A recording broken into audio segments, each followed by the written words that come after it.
Apulia आलो. परिवर्तन आधी स्वतःमध्ये करावं लागतं.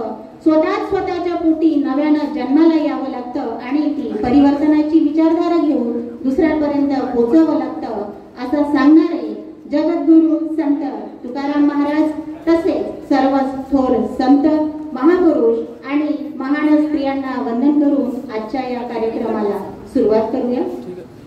आजच्या या कार्यक्रमाला आमंत्रित आणि निमंत्रित पाहुण्यांचं आगमन झालेलं आहे. उपस्थित आपणा सर्वांचे मी शब्दसुमनांनी स्वागत करते. सर्वप्रथम पूज्य भंतेजी शीलरक्षित महाधीरो यांना मी विनंती करते की त्यांनी कृपया विचार मंचावर येऊन स्थानापन्न व्हावं.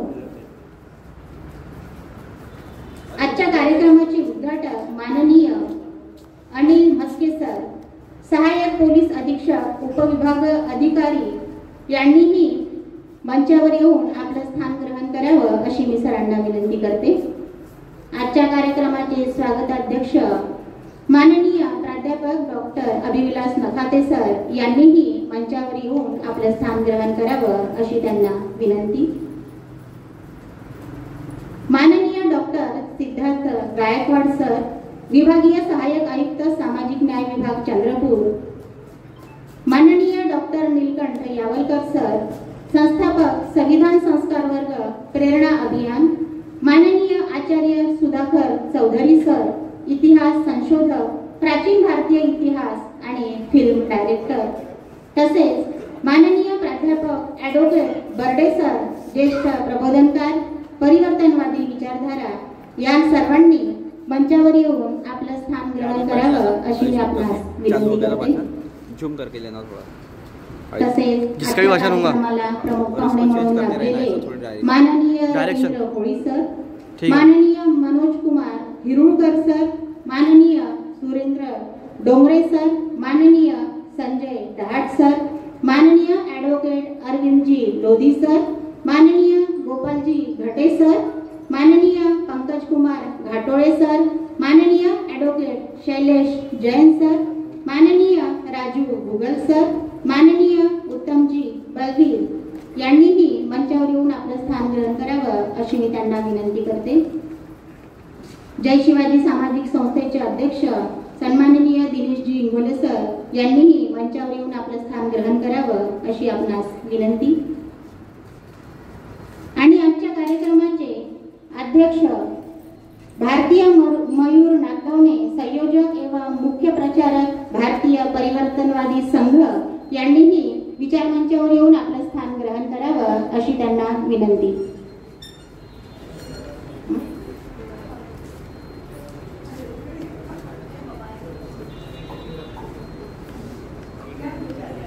माननीय वैद्यनाथजी डोंगरे सर यांनीही विचारमंचावर येऊन आपलं स्थान ग्रहण करावं अशी आपणास विनंती. तसेच विशाखा महिला मंडळाच्या अध्यक्षा कांबळे मॅडम यांनीही विचारमंचावर येऊन आपलं स्थान ग्रहण करावं अशी आपणासही विनंती.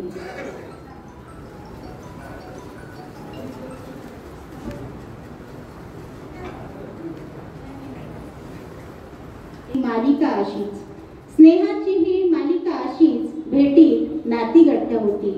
आपल्या स्वागताच्या या सुवर्ण संधी, आपल्या स्वागताच्या या सुवर्ण संधी संस्काराने आणि संस्कृतीने येते, संस्काराने आणि संस्कृतीने येते. पुनश्च एकदा सर्व मान्यवरांचं आणि आपण माझ्या समोर बसलेल्या सर्व मान्यवरांचं मी एकदा शब्दसुमनांनी स्वागत करते आणि त्यांचं सर्वांचे स्वागत करून आजचे प्रास्ताविक आपल्या समोर मांडतात. नमस्कार, जय भीम, जय शिवराय, जय जोहार, जय संविधान. मी आपल्या सर्वांचं स्वागत करतो. सर्व राष्ट्रसेवक, राष्ट्रसेविका व समस्त भारतीय नागरिकांचे हार्दिक स्वागत.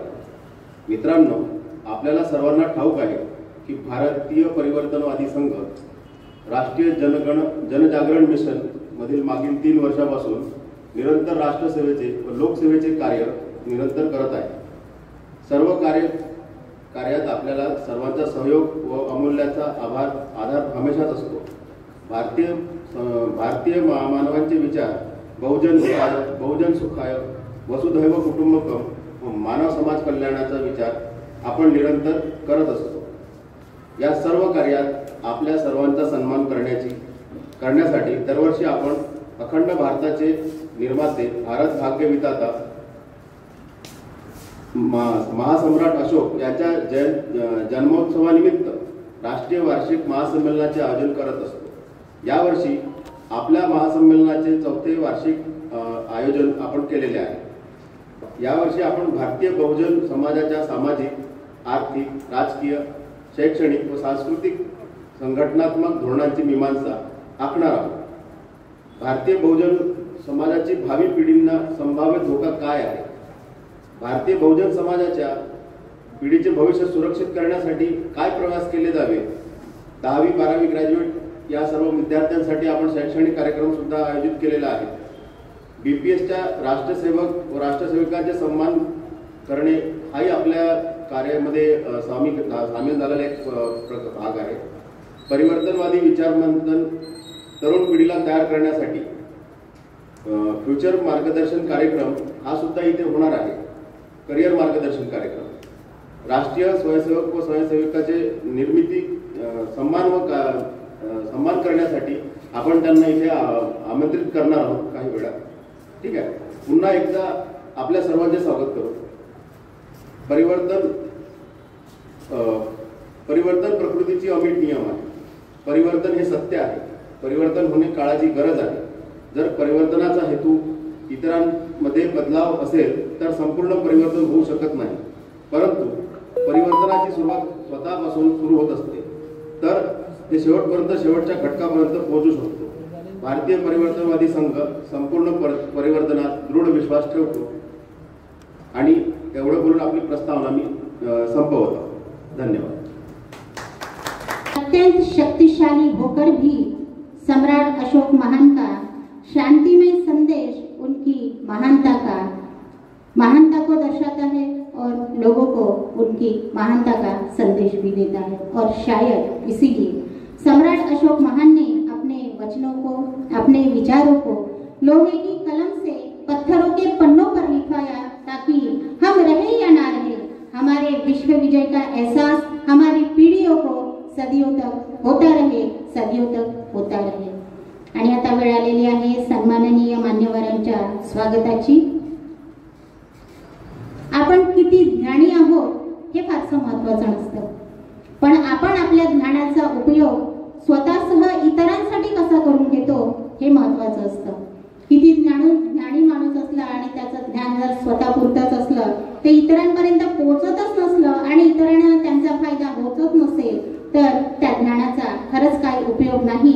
आणि आज ज्यांच्या ज्ञानाचा, कर्तृत्वाचा, नेतृत्वाचा स्वतःसह समाजासाठीही उपयोग झाला, ज्यांच्या प्रयत्नांनी समाजात जनजागृती निर्माण झाली, अशा काही मान्यवरांचा आता आपण स्वागत आणि सत्कार करणार आहोत। विचारपीठावर ज्या दिव्य पुरुषांच्या फोटो ज्या ठिकाणी ठेवलेले आहेत त्यांना सर्वांना विनम्र अभिवादन। जी मंडळी व्यासपीठावर उपस्थित आहे त्यांचंही मनापासून अभिनंदन। आणि जी मंडळी माझ्या समोर बसलेली आहे त्यांनाही सप्रेम नमस्कार। मंडळी, रिपीट मी करणार नाही, ज्या ज्या गोष्टी इथे रिपीट झालेल्या आहेत ते सगळं टाळणार आहे, त्यामुळे फॉर्मॅलिटी करणार नाही। तुमचे 7 ते 8 मिनटं घेईल, तसं अर्धा तास बोलायचो तास, पण म्हणजे पेशंट चांगली मंडळी इथे आहे तर ते थोडंसं भान ठेवणं आवश्यक आहे। 7 मिनटं बोलेल। हा जो कार्यक्रम आहे आणि या कार्यक्रमाचं जे शीर्षक आहे परिवर्तनवादी संघ, याला अनुसरून मी थोडंसं बोलण्याचा प्रयत्न करतो। आज अष्टमी आहे, आपण अशोकांचा जन्मोत्सव साजरा करतो। उद्या नवमी आहे, काही लोक रामाचा उत्सव साजरा करतात। अशोक आणि राम काय फरक आहे हे समजून घेणं आवश्यक आहे। भारत देश सामान्यपणे 2 विचारांमध्ये पूर्ण विभागून गेलेला आहे। पहिला विचार आहे वास्तववादी, दुसरा विचार आहे कल्पनावादी. आज आपण इथे जे बसलेले आहोत ते ऐतिहासिक सत्य आहे, हिस्टॉरिकल ट्रूथ आहे. उद्या जे काही होणार आहे ते काल्पनिक आहे. कारण महाभारत आणि रामायण याला जागतिक स्तरावर कोणी सत्य मानत नाही, हिस्ट्री मानत नाही, तर ते या ठिकाणी एक महाकाव्य आहे. आणि काव्य म्हणली ही कल्पना आहे. म्हणून या दोन गोष्टी सगळे विभागल्या गेलेल्या आहे. परिवर्तन कसं झालं? ज्या सिस्टीम मधून गौतम बुद्ध तयार झाले ते पहिलं परिवर्तन झालं या ठिकाणी भारताच्या भूमीवर. पहिलं परिवर्तन. बुद्ध म्हणजे काय? अर्थात माझ्यासमोर जी मंडळी बसलेली आहे त्यापैकी 90% जे 90-95% जी मंडळी आहे त्यांना गौतम बुद्ध, डॉक्टर बाबासाहेब आंबेडकर यांची जवळपास समग्र माहिती आहे. आणि हे लक्षात ठेवूनच मी या ठिकाणी बोलत आहे. तर मग ते पहिलं परिवर्तन झालं. या ठिकाणी गौतम बुद्धांनी काय केलं? काल्पनिक जग सोडलं, वास्तववादी जग पकडलं, बुद्धीचा मार्ग पकडला. जे या ठिकाणी घडतं, जे घडत आहे तेच फक्त ऍक्सेप्ट करायचं. जे घडलेलंच नाही कधी ते त्याचे आहे, ते चुकीचं आहे. ते पहिलं परिवर्तन झालं. त्याच्यानंतर या ठिकाणी जवळपास चंद्रगुप्तापासून तर अशोक यापर्यंतचा प्रवास, हा प्रवासही या ठिकाणी परिवर्तनाचा प्रवास होता. पण परिवर्तनासोबतच या ठिकाणी कुठेतरी म्हणजे राज्यापासून तर मानवतावादाकडे जाणारा तो प्रवास होता. गौतम बुद्धांचं आणखीन एक परिवर्तन कोणतं झालं की गौतम बुद्ध हा मुळात राजा, जगातली सगळी सुख त्यांच्या दारात,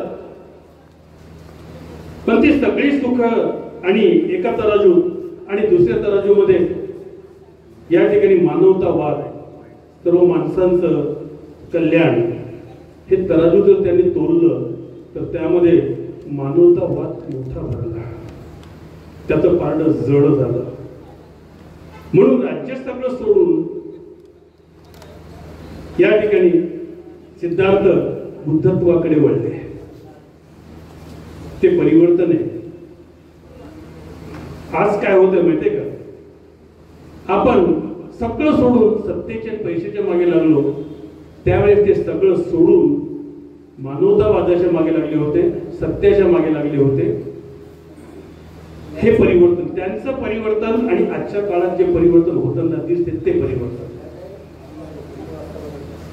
सम्राट अशोकांच्या जीवनामध्ये काय घडलं फार सखोल जाणार नाही, कारण हिस्ट्री खूप मोठी आहे सगळी. तर त्यांनी देखील काय केलं या ठिकाणी, ज्यावेळेस कलिंगचं युद्ध झालं, सम्राट अशोकाच्या जीवनामधलं ते पहिलं आणि शेवटचं युद्ध, सगळ्यात मोठं युद्ध. किती मोठं युद्ध? कितीतरी लाखो लोक मारले गेले, लाखो लोक कैद केले आणि लाखो लोक त्याला सफर. त्या काळातले लाखो लोक, आजचे नाही, आज तर लोकसंख्या खूप वाढली. एवढं घडल्यानंतर ज्यावेळेस कलिंग जिंकलं त्यावेळेस या ठिकाणी त्यांना आपण सम्राट हे पद ज्याला म्हणता येईल, किंवा सगळं जगत या ठिकाणी जिंकत, जग म्हटल्यापेक्षा एखादा भाग सगळा त्यांनी जिंकून काढला. त्याला चक्रवर्ती आपण या ठिकाणी म्हणायला लागलो. हे सगळं घडल्यानंतर म्हणजे एवढ्या माणसाचे प्राण गेल्यानंतर कशा करता गेले? अखंड भारत निर्माण करण्यासाठी. सर्व भूमीवर आपलं राज्य असलं पाहिजे, सर्व भूमीवर आपलं राज्य असलं पाहिजे, यासाठी होणारा परिवर्तन. आणि ते राज्य प्राप्त केल्यानंतर, ते कलिंग जिंकल्यानंतर, सगळीकडे राज्य निर्माण झाल्यानंतर, त्या काळात जवळपास 84,000 ठिकाणी त्यांनी आपली स्तूप बांधली अशोकांनी. मग त्यांना वाटलं की नाही, हे काही कामाचं नाहीये, हे सगळं व्यर्थ आहे, याला काही मिनिंग नाहीये. मग ते पुन्हा बुद्धत्वाकडे वळले. म्हणजे गौतम बुद्ध आणि सम्राट अशोक राजे होते, सामान्य माणसं नव्हते. राजेपद सोडून दिलं, सगळ्या सुखांना लात मारले आणि मानवतावाद या मार्गाने लागले.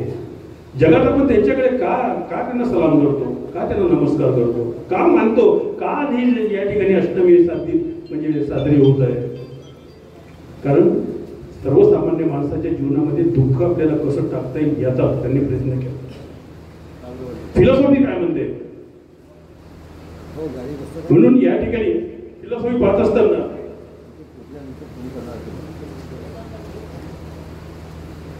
हिरॅक्लिट नावाचा एक या ठिकाणी ग्रीस विचारवंत होऊन गेला. हिरॅक्लिटस हा ग्रीक विचारवंत, त्यांनी काय केलं म्हटलं everything is flux. Everything is flux, nothing is stable in this whole world. या जगामध्ये प्रत्येक गोष्ट ही परिवर्तनीय आहे आणि काहीही स्टेबल नाही. ही विचारसरणी घेऊन आपण इथे बसलो आणि काही लोक अशी विचारसरणी घेऊन चालत आहेत की नाही, जे वेदात सांगितलं तेच सत्य, ते बदलू शकत नाही.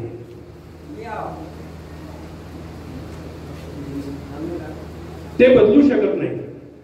म्हणजे एकीकडे आपण बदलण्याची भाषा बोलतोय आणि ते म्हणतात ते बदलूच शकत नाही. आता बदलूच शकत नाही हे लॉजिकली आणि कुठल्याच अर्थाने पडते का? नाही. गेलेला कुठलाही क्षण असो, तो क्षण गेला, पुन्हा नाही येत, पुन्हा कधीच येत नाही. गौतम बुद्धाने देखील उदाहरण घेतलं या ठिकाणी. तुम्ही जर वाहत्या पाण्यामध्ये उभे राहिलात, तुमच्या पायाला स्पर्श करून जे पाणी निघून गेलं ते निघून गेलं, ते पुन्हा नाही येत. संपला तो क्षण, संपला. तो क्षण तुमच्या याच्या जीवनात आला होता, त्याचं तुम्हाला काय करायचं होतं ते तुम्ही केलं त्यावेळेस. पुन्हा जर तुम्ही आणतो म्हणून कोणीही आणू शकत नाही, कुठल्याही कॉस्टला ते मिळू शकत नाही, इम्पॉसिबल आहे. म्हणून हे जे परिवर्तनवादी या ठिकाणी घेतलेलं आहे तर तो नॅचरल आहे, सायंटिफिक आहे. कारण प्रत्येक गोष्ट बदलणारी आहे. प्रत्येक गोष्ट जर बदलणारी आहे, ऍक्सेप्ट केली पाहिजे. ऍक्सेप्ट केली तर तुम्ही या जगाच्या रेसमध्ये टिकाल. ऍक्सेप्ट नाही केली तर तुम्ही टिकूच शकत नाही. आम्ही या ठिकाणी ते काल्पनिक सगळं तत्वज्ञान सोडून वास्तवाची तत्वज्ञानाच्या मागे कशा करता लागलो?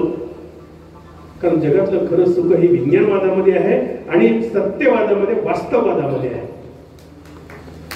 म्हणून या ठिकाणी आपली सगळी मंडळी आहे तर ती वास्तववादी आहे. संख्या किती हे महत्वाचं नाहीये. ज्यावेळेस गौतम बुद्धांनी पहिली क्रांती केली किंवा परिवर्तन केले त्यावेळेस कोण एकटेच निघाले? एकटा माणूस निघाला, जग बदलवून टाकलं. ताकद किती आहे? फिजिकल तुमची ताकद नाहीये, तुमच्या ब्रेनची ताकद किती आहे? माणसं तर म्हणतात गौतम बुद्ध ध्यानी गेले, अशोकही गेले, त्याचा विचार जिवंत आहे. म्हणून आपल्या हातून या ठिकाणी आता आपण काय करतोय? नुसतं फॉलोइंगच करायचं नाहीये. कारण त्यांनी त्या काळामध्ये गौतम बुद्ध आणि अशोकाने त्या काळामध्ये जे शक्य होतं ते त्या काळात त्यांनी केलं. आपण फक्त प्रेरणा घ्यायची की त्या काळात त्यांनी त्या काळावर विजय मिळवला, आजचा काळ आपला आहे, या काळावर आपण काय करू शकतो? या काळात जर आपल्याला काही करायचं असेल तर प्रयत्नाची पराकाष्ठा करावी लागेल. आणि कुठलंही खरं सुख हे फुकट मिळत नाही, ते पैशाने विकतही घेता येत नाही. लक्षात. मग ते खरं सुख असतं, विचाराचं सुख असतं, परिवर्तनाचं सुख असतं. आणि जगाला तुम्ही काय देता, आजच्या जगाला तुम्ही काय देता हे. आणि म्हणून या ठिकाणी महत्वाचा मुद्दा असा या ठिकाणी आहे की हे परिवर्तन करण्याकरता आपण या ठिकाणी बाहेर पडलेले आहोत. हे परिवर्तन करू शकू का? का नाही करणार? हे गौतम बुद्धाला करता आलं, जे सम्राट अशोकांना करता आलं, ते तुम्हाला आम्हाला करता येणार नाही का? डेफिनेटली करता येईल. पण आपण ज्या मार्गाने चाललो त्या मार्गावर आपला विश्वास हा दृढ असला पाहिजे, तो विचलित नाही पाहिजे. कोणीतरी सांगतं म्हणून मी करतो असं नाही पाहिजे. माझ्या बुद्धीला काय पडलेलं आहे, माझ्या विचाराला काय पडलेलं आहे आणि समाजाला काय आवश्यक आहे. माझ्या बुद्धीला जे पडलं ते, समाजाला जे आवश्यक आहे ते, त्यातून मानवाचं कल्याण होत असेल ती गोष्ट या ठिकाणी करणं. हे बुद्धीला पडलं, चलो ऐकला रे, एकट्याने निघायचं. कोणीही या ठिकाणी सोबतीला असो नसो, हा मार्ग जर या ठिकाणी स्वीकारला तर मला असं वाटतं या ठिकाणी कुठेतरी आपण हे जे गौतम बुद्ध आहेत किंवा या ठिकाणी सम्राट अशोक आहेत यांना आपण म्हणजे आदरांजली व्यक्त करत आहोत. त्यावेळेस आता बाबासाहेब आंबेडकर समोर जो प्रश्न होता साधा होता का? नाही. या पूर्ण प्रवाहाच्या विरुद्ध जाऊन एकटा माणूस उभा राहिला आणि एकटा माणूस उभा राहून त्यांचं प्रेम, त्यांचं डोकं, त्या एका डोक्याने या सगळ्या या ठिकाणी कल्पनावादी लोकांना त्यावेळेस फाईट केली, विचाराची फाईट केली. आणि ती विचाराची फाईट करून त्याचा परिपाक काय तर ती कॉन्स्टिट्यूशन त्या ठिकाणी दिलेली आहे, ती राज्यघटना दिलेली आहे. पण ती राज्यघटना देखील आज सुरक्षित आहे का हा पहिला प्रश्न. मग सुरक्षित नसेल ते ठेवायची कोणी हा दुसरा प्रश्न. आणि अशा ठिकाणी आपण हारलो तर हा तिसरा प्रश्न. या 3 प्रश्नाचं उत्तर आपल्याला या ठिकाणी शोधता आलं तर परिवर्तन या शब्दाचा अर्थ आपल्याला कळला, नाहीतर काहीही कळलं नाही हे तुम्ही लक्षात ठेवा. नुसतं आपण इतिहास सांगण्याकरता किंवा या ठिकाणी या लोकांच्या जयंत्या पुण्यतिथी साजऱ्या करण्याकरता एकत्र जमत असू तर तो आपला निव्वळ मूर्खपणा आहे, दुसरं काही नाही. प्रेरणा घ्याव्या. या ठिकाणी बदल काय करू शकतो, परिवर्तन आपण काय करू शकतो ही गोष्ट या ठिकाणी अतिशय महत्वाची आहे. म्हणून परिवर्तन करण्यासाठी या ठिकाणी यायचं आहे. आणि हा जो कार्यक्रम या ठिकाणी मयूरने घेतलेला आहे 3-4 वर्षापासून हाती, तर चिट्टू नेत्याला या ठिकाणी हे महत्वाचं आहे. लक्षात त्याचं वय काय, लहानसा पोरगा येतो विचार केला तर, पण तो हे काम करायला पुढे आलेला आहे. आपण काय करतो या ठिकाणी कार्यक्रम साजरा करण्याकरता येतो, सामान्यपणे एवढेच लोक असतात. मी 2-3 वर्षापासून येत आहे. पहिला कार्यक्रम भव्यतेने झाला होता, पूर्णवेळेसला घेतला होता आम्ही. लक्षात नंतरचे कार्यक्रम असं नको व्हायला. कुठेतरी या ठिकाणी हळूहळू आपली संख्या वाढलीच पाहिजे. डेमोक्रेसी आहे. डेमोक्रेसीमध्ये कुठलीही गोष्ट सिद्ध करण्याचा वोट पॉवर्स तुम्हाला असतात. तेवढं जर बोललो असतो वेगळा, पण वेळ नाही तेवढा माझ्याकडे आहे. पण ते या लोकांचं सगळं बोलायचं यांना, म्हणून जास्त बोलता येणार. तर मंडळी एक लक्षात ठेवा, परिवर्तन हा शब्द फक्त घरी घेऊन तिथून जात असताना आणि आपल्याला ते करायचं आहे, त्या मार्गाने चालायचं आहे. मार्ग कठीण आहे. अगोदर बोलून मी या ठिकाणी कुठलीही मूल्यवान वस्तू फुकट मिळत नाही. परिवर्तन फुकट मिळणार नाही. गौतम बुद्धाला नाही मिळणार, अशोकाला नाही, कोणालाच नाही मिळणार. त्याची किंमत द्यावी लागते.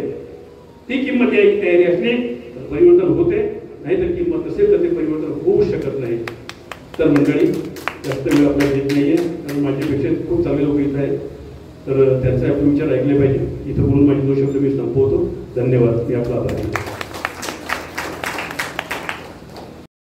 आणि आपल्या संशोधनातून आम्ही शिकत असतो आणि ते बोलत असतो, पण आम्हाला थोडीशी फक्त एवढीच माहिती असते की काय वाचावं, काय ग्रहण करावं, कुणाला ऐकावं.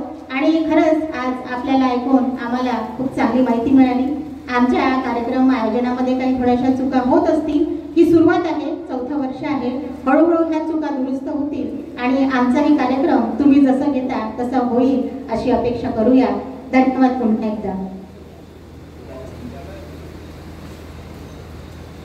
सम्राट अशोक महान यांच्याबद्दल बोलताना असंच म्हणावं लागेल, जैसे ताप में सूर्य, जैसे ताप में सूर्य, शीतलता में चंद्रमा, प्रवाह में वायु, पवित्रता में अग्नि और गहराई में समंदर से श्रेष्ठ कोई नहीं, उसी प्रकार विश्व भर के राजाओं, महाराजाओं, सुल्तानों, बादशाहों और सम्राटों में सम्राट अशोक से महान श्रेष्ठ कोई नहीं, श्रेष्ठ कोई नहीं. यानंतर पंकज घाटोळे सर यांना मी विनंती करेन की कृपया त्यांनी आपलं वक्तव्य सादर करावं.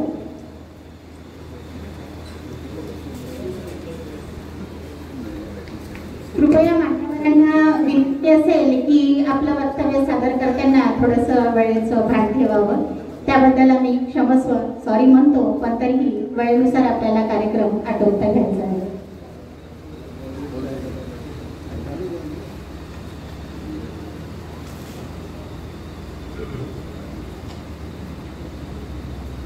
नमस्कार. आज आपण इथे एका विशेष कार्यक्रमाला, म्हणजे आता आपण बघूनच राहिलेलो की सम्राट अशोक यांच्या वाढदिवसानिमित्त आपण इथे आलेलो आहोत आणि कार्यक्रमाची सांगता सुरुवात आपण मान्यवरांना जे आपले क्रांतीवीर आहेत त्यांना वंदन करून सुरुवात केली असे आपले श्री अशोक सम्राट अशोक महाराज, बाबासाहेब आंबेडकर, ज्योतिबा फुले तसेच सावित्रीबाई फुले हे सर्व आपले मार्गदर्शक तर नाही म्हणता येणार, ज्याप्रमाणे आपले आई वडील आपल्यासाठी आहे तसे आज हे आपल्यासाठी आहे. हे नसते तर आज आपला भारत देश दुसऱ्या कोणत्या तरी एका लेवलवरती म्हणजे खूपच वाईट परिस्थितीमध्ये असता. आणि या वाईट परिस्थितीला सावरत आपण ज्याप्रमाणे आतापर्यंत समोर आलेलो आहोत ते सगळे यांच्या कृपेमुळे, यांच्या आशीर्वादामुळे, यांच्या मार्गदर्शनामुळे. सम्राट अशोक हे खूप मोठे राजे जे होऊन गेले, हे 200च्या शतकामध्ये होऊन गेलेले राजे आहेत. त्यांचा इतिहास हा खूप मोठा इतिहास आहे. इतिहास खूप मोठा असल्यामुळे आपल्यापर्यंत जो इतिहास आलेला हा खूप लिमिटेड इतिहास आहे. आणि त्या लिमिटेड इतिहासामध्ये काहीच गोष्टी आपल्यापर्यंत आजपर्यंत पोहोचलेल्या आहेत. तसेच जे काही महापुरुष आहेत सगळ्यांचा इतिहास हा खूप मोठा इतिहास आहे. परंतु काही ठळक गोष्टी ज्या आपल्यापर्यंत आलेल्या आहेत त्या खूप महत्वाच्या आणि आपल्याला मनोबल वाढवणाऱ्या आहेत.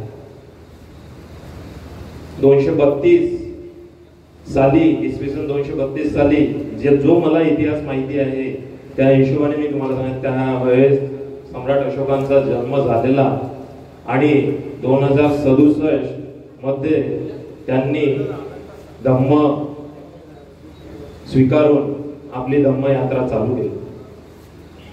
या कालकीर्दीमध्ये त्यांनी असंख्य असे चांगले काम केले. बिंग राजा असताना भरपूर सारी लोकांची सेवा, तसेच जे काही युद्ध त्यावेळेस त्यांनी केले ते खूप मोठे मोठे युद्ध केले.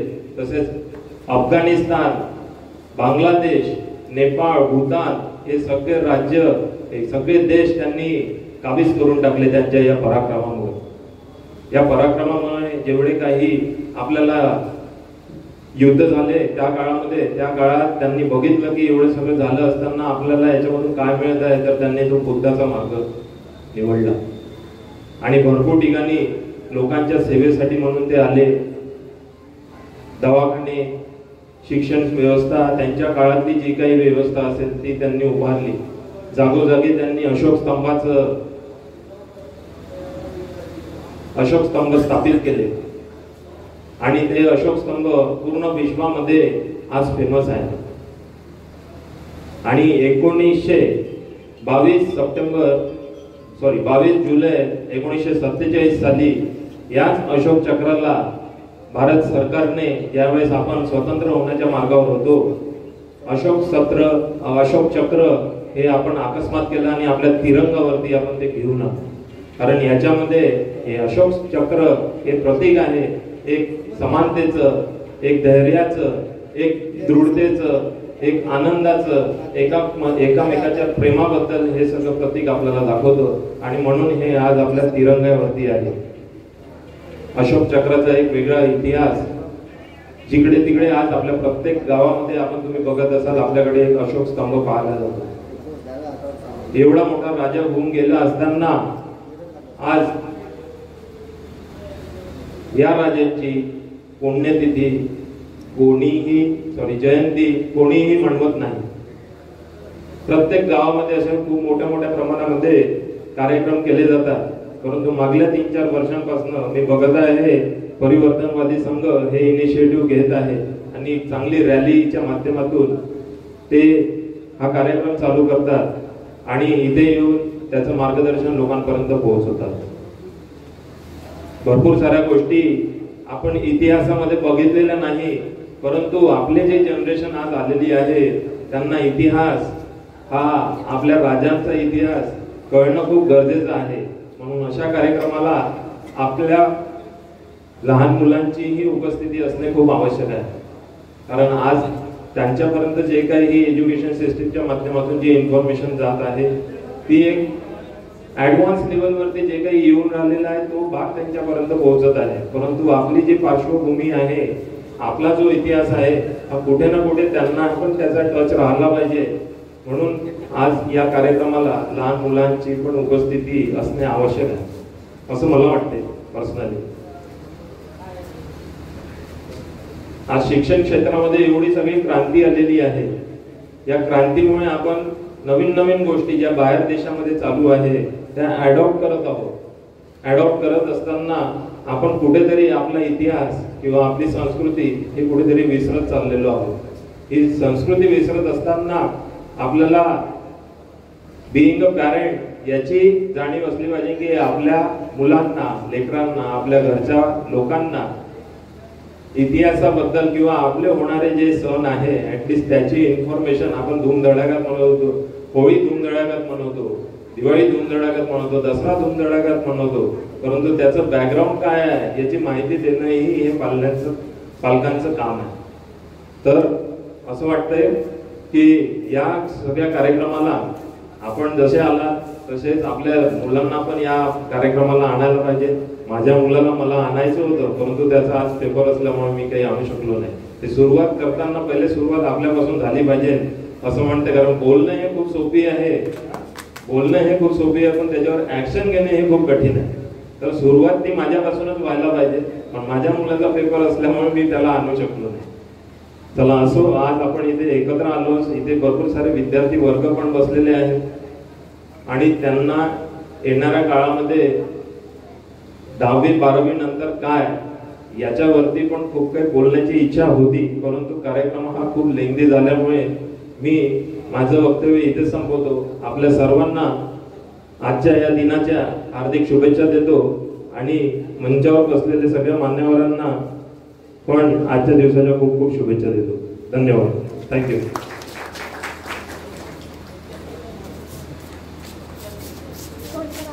ते करावं असं सम्राट अशोक महान म्हणायचे आणि करायचे, म्हणूनच ते महान होते.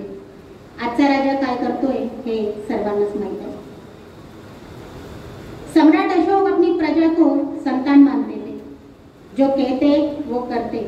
मैं किसी भी काम में व्यस्त रहूं, खाना खाता रहूं, सोता रहूं, चाहे घोड़े पे क्यों ना चढ़ता रहूं, मेरी प्रजा अगर दुखी है, उनको कोई समस्या है तो वो कभी भी मुझ तक आ सकते हैं, मुझे अपनी समस्या बता सकते हैं. ऐसा आदेश सम्राट अशोक महान ने निकाला था और इसीलिए वो केवल प्रजा के राजा नहीं रहे तो महान बने, और प्रजा ने उन्हें महान बनाया.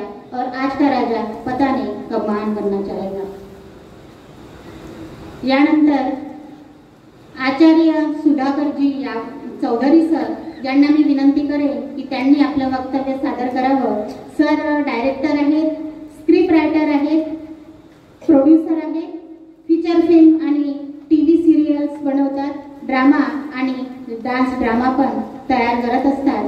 सरांना मी पुन्हा एकदा आमंत्रित करते.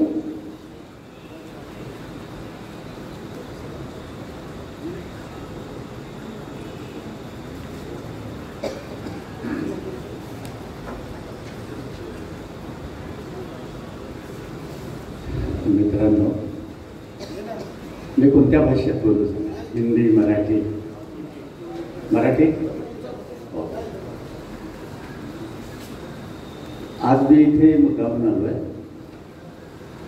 तसे सारे कार्यक्रम मी जात नाही का, कारण करोडो लोकांपर्यंत पोहोचण्याचं साधन माझ्याकडे आहे, फिल्म, टीव्ही सिरियल्स वगैरे, आणि मी त्यांचा डायरेक्टर, स्क्रिप्ट रायटर असल्यामुळे माझा पूर्ण वेळ त्या स्क्रिप्ट्समध्ये जातो.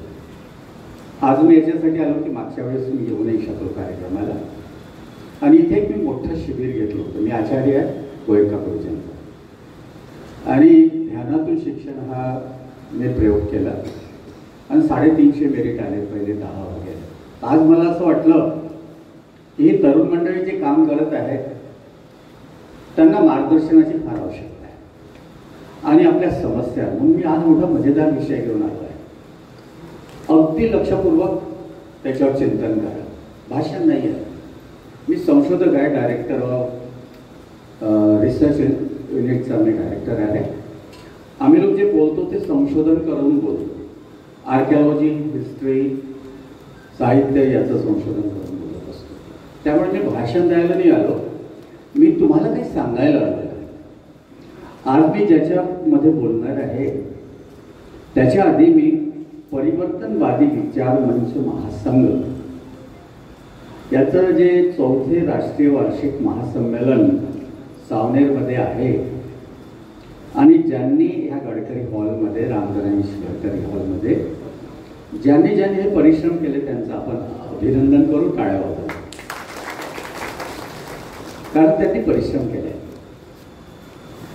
मॉब किती आहे हा माहिती आवश्यकता नाही की किती लोक आहेत, किती लोक आज समजून घेणार आहेत. माझं संशोधन हे आर्किओलॉजिकल बेसिसवर आहे, म्हणजे त्याला खोटं नाही ठरवत आहे. पुरावे आहेत पूर्ण भारतात, नव्हे तर परदेशात. तुम्ही गोरखला जो प्रश्न विचारला तो उत्तर देतो ना. एक आर्टिफिशियल इंटेलिजन्स ती मशीन उत्तर देते आणि ती ज्या डाटावर आधारित देते तसा डाटा एक तयार करणारे महापुरुष होते बोधिसत्व डॉक्टर बाबासाहेब आंबेडकर. आणि म्हणून आज मी जे तुम्हाला सांगतो ते बिलकुल एक आज यांना सर्व मंडळी बसलेले आहे, भाषण वगैरे नाही आहे. मी तुम्हाला माझा रिसर्च सांगतो आणि आमंत्रण पण देतो आहे. दीक्षाभूमीला 17 तारखेला एक मोठा कार्यक्रम आहे, त्याच्यात बाबासाहेबांचा मास्टर प्लॅन आम्ही सांगतोय. काय बरं हा मास्टर प्लॅन? कशासाठी? राष्ट्राला, राष्ट्र निर्मितीसाठी. म्हणून आज मी माझा विषय घेतलेला आहे बौद्धकालीन भारताची पुनर्बांधणी. बौद्धकालीन महाभारत होता, भारत होता, तो कोणी निर्माण केला? सम्राट अशोकांनी. आणि त्याला 1300-1400 वर्ष, 1600 वर्ष बौद्ध संस्कृती या देशात होती. संपूर्ण भारत बौद्ध होता. म्हणून हा विषय घेतला आहे बौद्धकालीन भारताची पुनर्बांधणी, सम्राट अशोकाचे स्वर्णयुग व बोधिसत्व डॉक्टर B.R. आंबेडकर, बाबासाहेब आंबेडकर यांचा राष्ट्र निर्मितीचा मास्टर प्लॅन. हा मास्टर प्लॅन आहे, लक्षात ठेवा. मास्टर प्लॅनचा अर्थ समजतो ना. मी आर्किटेक्ट आहे, प्लॅन बनवतो. अशा बंजर जमिनीवर जर मी प्लॅन बनवला तर एक सुंदर इमारत तयार होते, सुंदर हॉल तयार होतात. तर आम्ही प्लॅन बनवतो. त्यांनी मास्टर प्लॅन बनवला. का बनवला? याच्यासाठी पहिलं आहे की आपण जर कोणत्या गोष्टीची सुरुवात करायची तर मी 2 मिनिटं तुम्हाला तुमच्या चित्रात नेतोय. डाव्या हातावर जो हात ठेवून द्या आणि 1 मिनिटं बसा, हलके डोळे लावा. इथून आपण सुरुवात करूया. सर्वांना आमंत्रण आहे. आणि हलके डोळे बंद करा, मी श्वास बघा आणि मी जे शब्द म्हणतोय ते मनात म्हणा. प्रत्येक श्वासाला जाणार. हा श्वास येतोय, जातो आहे.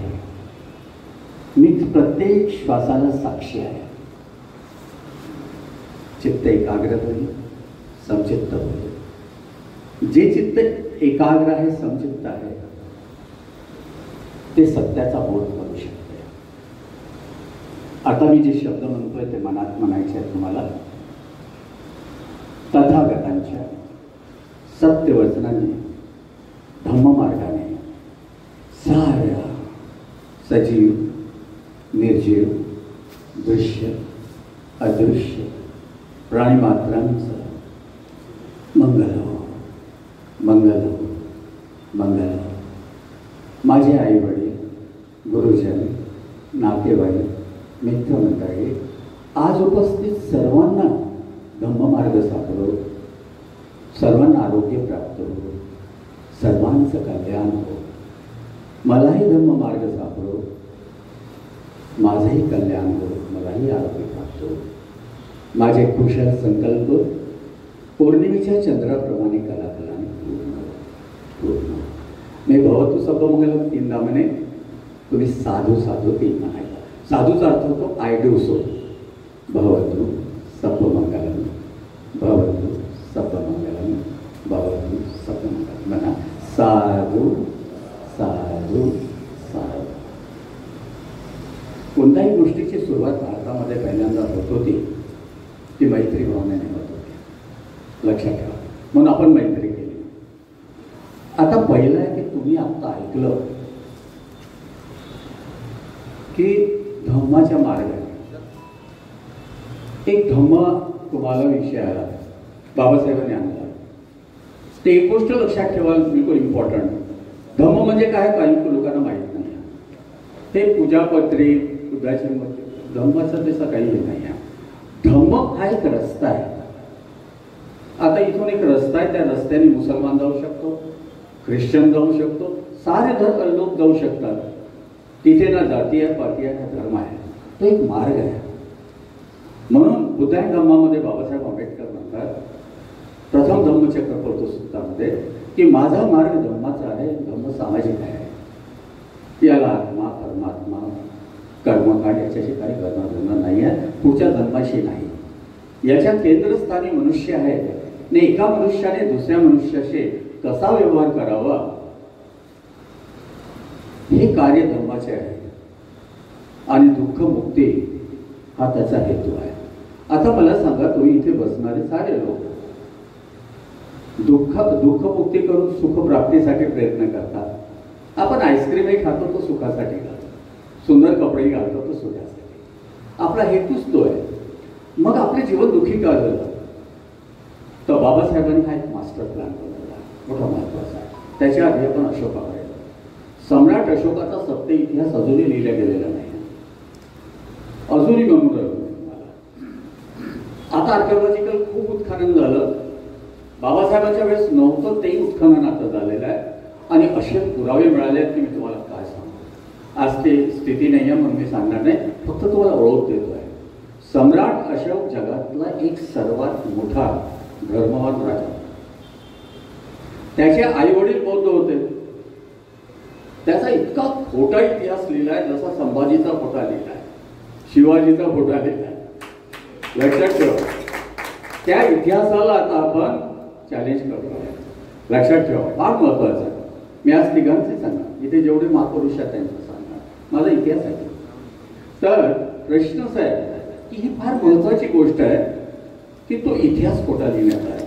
आणि इतका खोटा की वाचून असं वाटतं की काय करायचं. शिवबा किती मोठा, तुम्हाला माहित आहे शिवबाचा खरा इतिहास नाही माहीत. मी संभाजी ब्रिगेड आणि शिवसेनेच्या या कार्यक्रमाला गेलो होतो.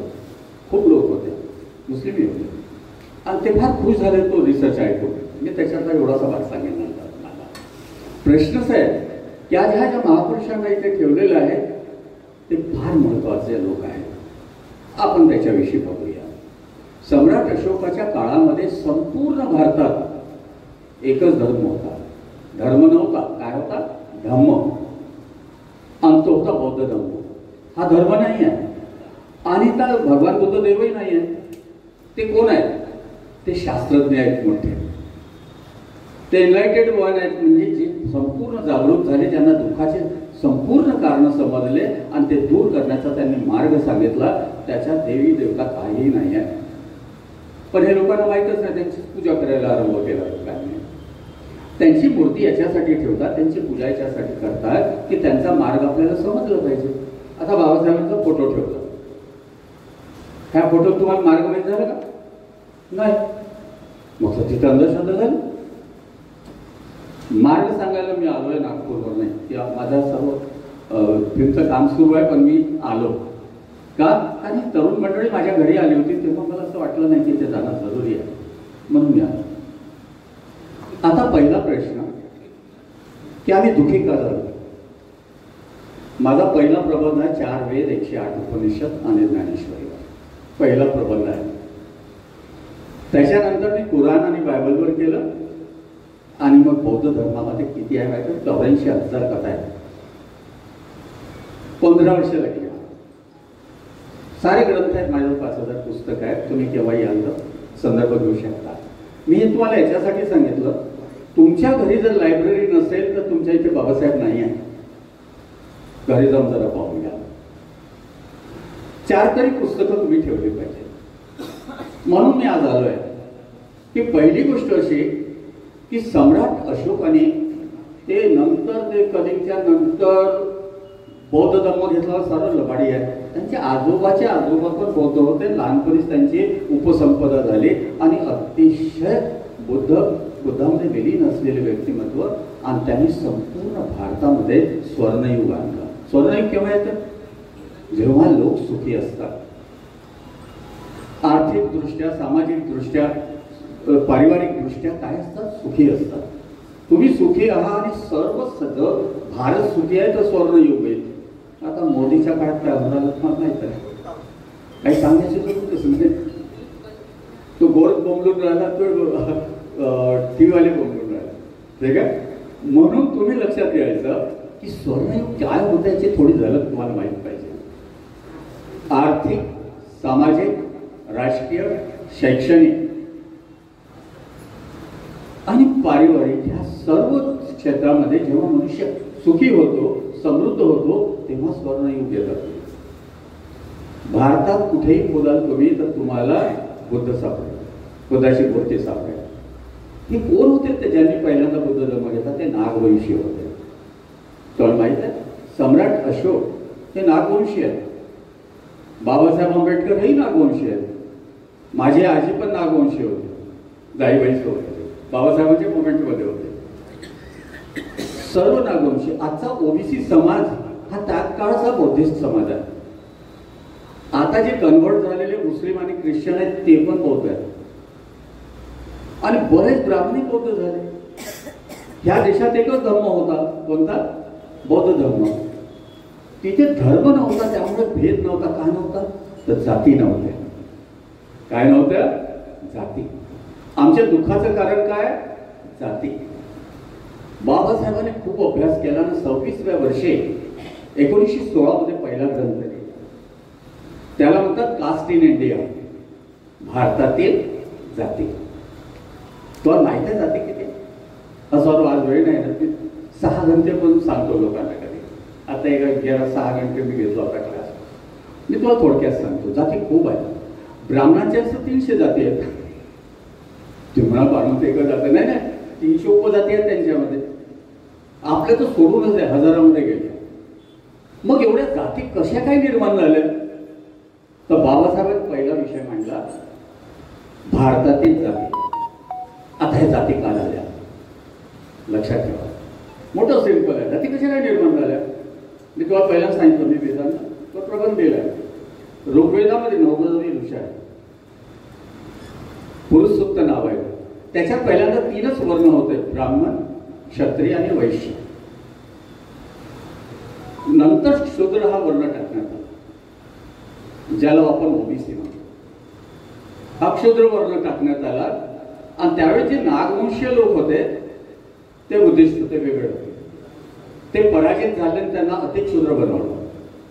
त्यावेळेस वर्ण व्यवस्था होती आणि त्या वर्ण व्यवस्थेमध्ये लक्षात ठेवा की पहिल्यांदा कधी एखादा लोहार पण कधी सैनिक बनू शकत असेल. म्हणजे अशा भिंती होत्या का? नाही. पहिल्यांदा ब्राह्मणाने काय केलं? स्वतःची जात निर्माण केली आणि पहिलं काम केलं की जाती निर्माण केल्या आणि त्यांचं अनुकरण आम्ही सर्वांनी केलं, पूर्ण बहुजन समाज. आणि ते तिथे थांबले नाही, त्यांनी उपजाती निर्माण केल्या. आणि सर्वात मोठं सूत्र बाबासाहेब आंबेडकर देतात. बाबासाहेबांना मी त्यांचा पोस्टमॅन आहे. ते म्हणतात की जेव्हा लग्न पुन्हा ते होत असे पहिल्यांदा, पण जातीत जेव्हा लग्न आलं, रक्त आणि गोत्र, तेव्हा जातीचा उगम सुरू झाला. लक्षात ठेवा, जातीचा उगम सुरू झाला आणि त्याच्यानंतर मग हे सारं काही निर्माण झालं. लक्षात ठेवा. आता याच्यावर माझे सिरियल आहे, तुम्ही पाहू शकाल. तर प्रश्नच आहे, आज मी तेवढं नाही सांगत आहे तुम्हाला, थोडंसं. आणि त्याच्यानंतर बाबासाहेबांनी दुसरी पुस्तक लिहिली, ॲनिहिलेशन ऑफ कास्ट, जाती निर्मूलन. तिसरी पुस्तक लिहिली बाबासाहेबांनी की ओबीसी समाज पहिल्यांदा कोण होता? हू वेर शूद्रस. हे क्षुद्र ज्यांना म्हणतात ओबीसीला, ज्यांचा छळ केला, मनुस्मृती लावली त्यांच्या बागेत, तो कोण होता? आणि 5वा मोठा महत्वाचा ग्रंथ आहे की हू वेर दी अनटचेबल्स. हे अस्पृश्य लोक कोण होते? ते पुढचे बौद्ध होते आणि हे क्षत्रिय होते, सूर्यवंशी, ओबीसी लोक आणि वैश्य लोक. हे सर्व त्यावेळेस तसं नव्हतं आणि ते अशोकाच्या काळात परत अशोकाने निर्माण केलं. सारा समाज एक झाला, जाती निर्मूलन झाल्या. त्याचं अनुसरण बाबासाहेबांनी केलं. आणि मग एक पुस्तक लिहिलं बाबासाहेबांनी की स्त्रियांची अवनती, हिंदू स्त्रियांची उन्नती आणि अवनती. काय लिहिलं?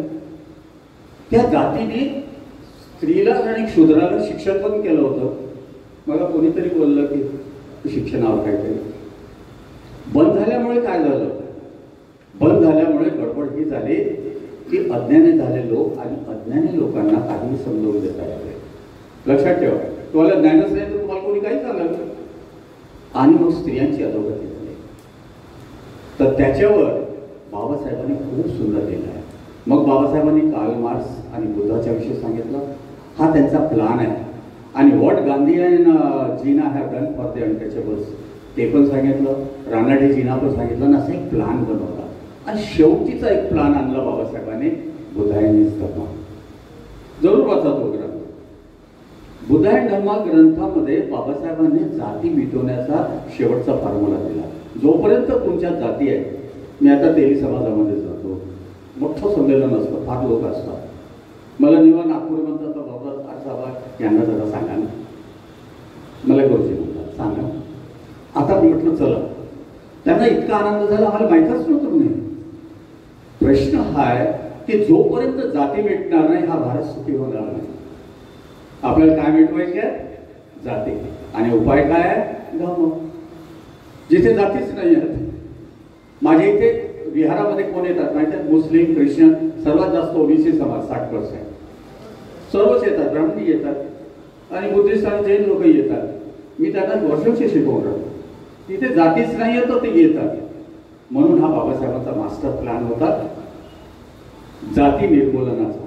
आणि त्याचा शेवटचा टप्पा होता बुद्धाने त्यांचा धम्म. लक्षात ठेवा, हा मास्टर प्लॅन होता. आता बाबासाहेब खरे देशभक्त होते.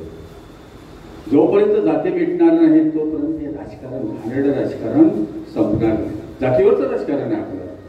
हे संपवायचं असेल तर जाती नष्ट करा. जाती नष्ट करायचं असेल तर धम्माच्या मार्गाने जा. जाती नष्ट होऊन जाते. अंधश्रद्धा सारं काल्पनिक देव. मी तुम्हाला सांगितलं की इतका मोठा चांगला इतिहास आहे तो आज इतर याच्यासाठी नाही, कारण माझा कार्यक्रम आहे नागपूरला. म्हणून मी आलो बरोबर 10 वाजता इथे टच झालो, 11ला इथे आलो.